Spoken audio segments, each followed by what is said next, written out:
दोस्तों मेरे पीछे आप देख रहे हैं मोक्षदायिनी शिप्रा नदी और मेरे दाईं तरफ आप देख रहे हैं शनिदेव महाराज का ये जो मंदिर है, इसे नवग्रह मंदिर कहा जाता है, जिसकी स्थापना राजा विक्रमादित्य के द्वारा की गई थी। इससे पहले मैंने आपको पिछली वीडियो में राजा विक्रमादित्य का जो इतिहास रहा है उसके बारे में बताया था, और आज मैंने आपको बताया था कि जो शनि मंदिर है इसका जो इतिहास राजा विक्रमादित्य किस तरीके से जुड़ा हुआ है और क्यों ये मंदिर इतना खास है आप लोगों के लिए, और जब भी आप उज्जैन में आते हो आपको क्यों यहाँ पर आना चाहिए, ये जानना और ये समझना आपको बहुत ही ज़्यादा ज़रूरी हो जाता है। तो चलिए आज हम जानते हैं इस मंदिर के बारे में, इस मंदिर का क्या इतिहास रहा है और क्यों सब लोग यहाँ पर एक बार ज़रूर विज़िट करना चाहिए, ज़रूर यहाँ पर आना चाहिए, ताकि आपके जो जितने भी दुख हैं, जितने भी दर्द हैं, जितने भी कष्ट हैं, वो किस तरीके से कम हो सकते हैं।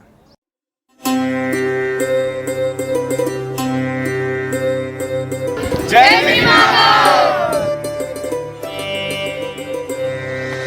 दशक पे राहु केतु को बिठाया था और सब में हेठा सब में छोटा स्थान लोहे का शनि महाराज को दिया था। तो शनि जी कहे सुनो लब तो सुजान, सब में क्यों मोही अपमान, कहाँ जान मोहे तले बिठायो, मैं तो सब में सदा समायो। ये देखकर शनिदेव बहुत ही गुस्सा हुए। उन्होंने राजा विक्रमादित्य को कहा कि तुमने मेरा अपमान किया है मुझे लोहा दे करके।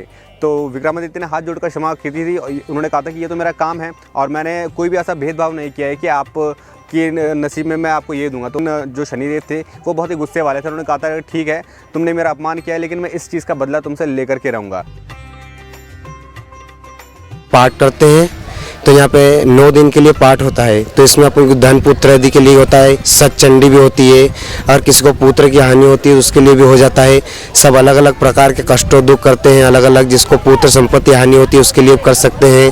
दोस्तों राजा विक्रमादित्य को 64 योगिनियों में से 32 योगिनियों की सिद्धियां प्राप्त थी, नवग्रह की सिद्धियां प्राप्त थी, बेताल सिद्धि थी, तो उनको काफ़ी सारी सिद्धियां प्राप्त थी। तो नवग्रह एक तरीके से राजा विक्रमादित्य थे उनसे पूछकर ही काम करते थे। नवग्रह में जितने सूर्यदेव हो गए, शनिदेव हो गए और बहुत से जितने भी देव हैं वो सभी देवता एक साथ राजा विक्रमादित्य के पास एक बार आए और उनसे पूछा कि धरती में कौन से ग्रह के हिसाब से कौन सा धातु लगना चाहिए आप हमें बताइए, और उसी हिसाब से फिर धरती में उसी ग्रह के हिसाब से वो धातु यहाँ पर रहेगा। तो राजा विक्रमादित्य ने कहा कि ठीक है आप अगले दिन आइए और मैं आपको हर एक ग्रह के हिसाब से हर एक धातु की जो स्पष्टीकरण है वो मैं आपको दूंगा। तो राजा ने क्या काम किया, जितने भी धातु थे एक एक धातु एक एक कुर्सी पर रखा और उनके ऊपर रेशम का कपड़ा डाल दिया। तो अगले दिन जब वो 9 ग्रह जितने भी 9 देवता हैं वो यहाँ पर आए और राजा विक्रमादित्य ने उनसे कहा कि आप हर एक कुर्सी पर जाकर बैठ जाइए। तो जैसे ही जिस कुर्सी में भी जो भी धातु निकलेगा वो धातु आपका होगा। तो इस हिसाब से जितने भी देवतागण थे वो अपनी अपनी कुर्सी में जाकर बैठ गए। सूर्यदेव थे, सूर्यदेव सोने की कुर्सी पर, सोने का जो धातु था उसके ऊपर बैठे। ऐसे ऐसे करके देवताओं की बारी आती रही। तो जो शनिदेव थे उनके हाथ में लोहा लगा। ये देखकर शनिदेव बहुत ही गुस्सा हुए। उन्होंने राजा विक्रमादित्य को कहा कि तुमने मेरा अपमान किया है मुझे लोहा दे करके। तो विक्रमादित्य ने हाथ जोड़कर क्षमा की थी। उन्होंने कहा था कि ये तो मेरा काम है और मैंने कोई भी ऐसा भेदभाव नहीं किया है कि आप कि नसीब में मैं आपको ये दूंगा। तो लेकिन जो शनिदेव थे वो बहुत ही गुस्से वाले थे। उन्होंने कहा था ठीक है तुमने मेरा अपमान किया है, लेकिन मैं इस चीज़ का बदला तुमसे लेकर के रहूँगा। तुम्हारे 6.5 आने दो, 6.5 आने के बाद तुम्हारा तुमसे जो बदला था वो लिया जाएगा। तो वो दिन आया 6.5 जब विक्रमादित्य के ऊपर आई। तो शनिदेव जी जो थे वो बहुत एक्सपर्ट थे जानवरों की तरफ से बात करने में, उनकी भाषा समझने में। तो उन्होंने क्या किया, एक काले घोड़े का जो एक रूप था वो लेकर के राजा विक्रमादित्य के पास गए और उन्होंने कहा कि तुम मेरी पीठ पर बैठो और मैं तुम्हें पूरा शहर घुमा करके लाता हूँ। तो राजा विक्रमादित्य उनके घोड़े पीठ पर बैठे और वो आगे की तरफ चलते रहे। तो जो घोड़ा था वो राजा विक्रमादित्य को कंटीली झाड़ियों में और बहुत ही ऐसे पथरीले रास्तों पे ले गया, जिसकी वजह से उनका जो हाथ और पैर था वो दोनों कट गए।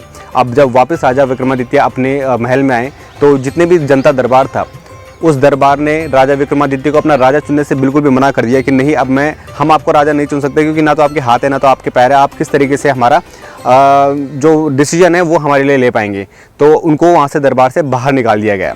उसके बाद जब राजा विक्रमादित्य दर दर की ठोकरें खा रहे थे, उनके पास खाने का कोई पैसा नहीं था और एक तरीके से वो देख रहे थे कि मुझे कोई हेल्प कर दे।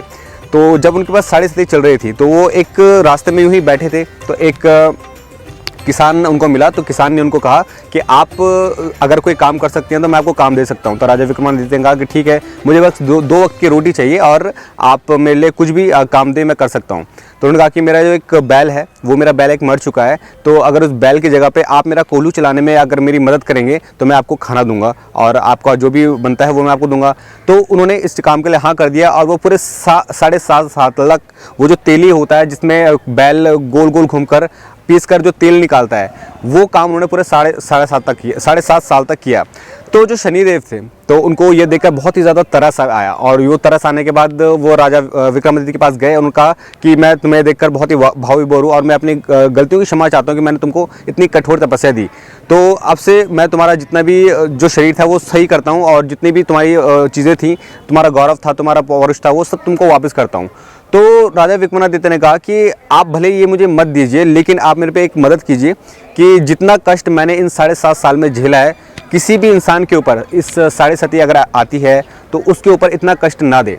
तो शनिदेव ने कहा कि ये तो मेरे बस की बात नहीं है, अगर तुम चाहते हो तो मैं थोड़ा सा कंसेशन उसमें कर सकता हूँ कि जो भी जिसके ऊपर भी साढ़े सती आती है, वो अगर तुम्हारा नाम लेता है तो मैं उसके जो दुख है उसमें बहुत ही ज़्यादा कटौती कर दूंगा, और उसके और लोगों के मुकाबले उस पर थोड़ा सा कम दुख आएगा। तो राजा विक्रमादित्य मान गए। तो उन्होंने यहाँ पर इस जगह पर उज्जैन में शनिदेव का मंदिर स्थापित करवाया, और तब से यहाँ पर एक मान्यता है कि यहाँ पर जो भी आता है जिसके पास साढ़े सती चल रही होती है और यहाँ पर आकर राजा विक्रमादित्य और शनिदेव की जो है पूजा करता है, तो उसके जो दुख है, उसके जो कष्ट है, वो बहुत कम हो जाते हैं, और वो अपनी आगे ज़िंदगी जीने में बहुत आसानी से अपने कष्टों को निकाल देता है।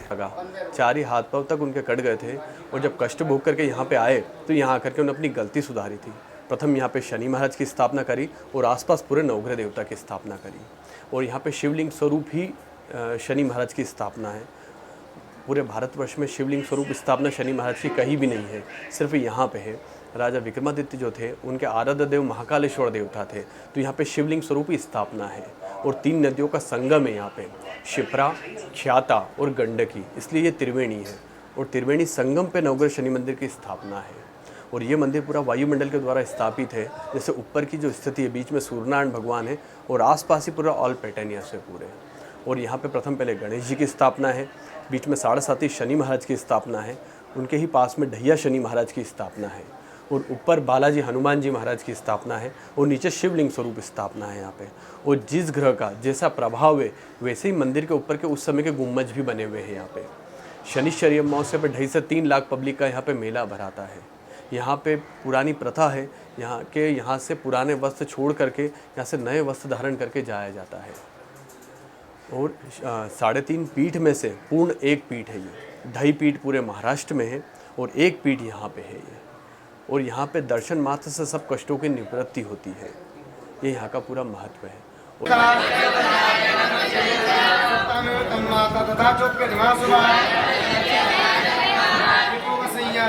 कल्याण शांति कर्माणि सर्वत्र सपने दर्शना ग्रह पीड़ा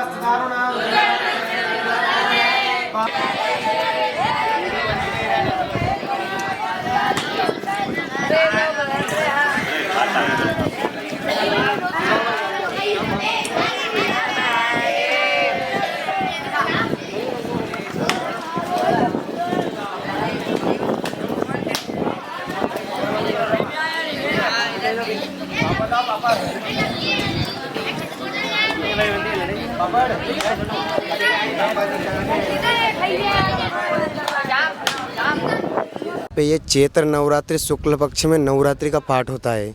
तो इसमें 125 बटुक ब्राह्मण सप्तशती का पाठ करते हैं।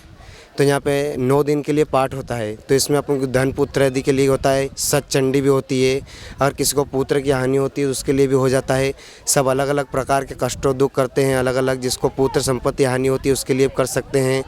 यहाँ पे 125 8 ब्राह्मण के लिए ये करवा सकते हैं। तो अगर कोई बाहर से आके ये सब चीज़ें करवाना चाहे तो ये आप ही करोगे? ये अभी आप पढ़ाई कर रहे हो और बाद में आके आप कोई भी यहाँ पे आता है तो इस तरीके से आप उनके लिए पूजा पाठ करेंगे, है ना जी? तो आप कहाँ से, यहीं से हैं फिर या कहीं बाहर से स्पेशली इस चीज़ की पढ़ाई करने आए? हम यहाँ उज्जैन के पास में हमारा एक गुरुकुल है, श्री माँ शारदा विद्यापीठ करके नाम है उसका।